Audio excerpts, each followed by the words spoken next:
சென்னையில தொடங்கிட்டு நடைய அடையாறுல பார்த்துட்ட தாயே அன்னையே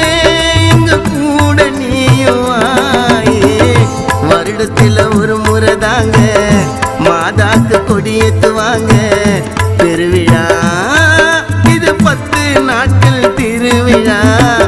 வழி நெடுக்க மாதா தேரி தக தகன்னு சொல்லிக்கிது பாரு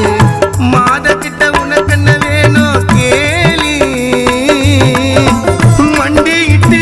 ஜபித்திடுங்க பிரார்த்தனைய செலுத்திடுங்க ரொம்ப தூரம் இன்னும் போனோம் சீக்கிரம் எல்லாரும் வாங்க அகிலமே போற்றும் வல்லமை நிறைஞ்ச வேளாங்கண்ணி அம்மா உன் அற்புதம் அனைத்தும் ஒவ்வொன்றாக பாட்டில் சொல்லட்டுமா?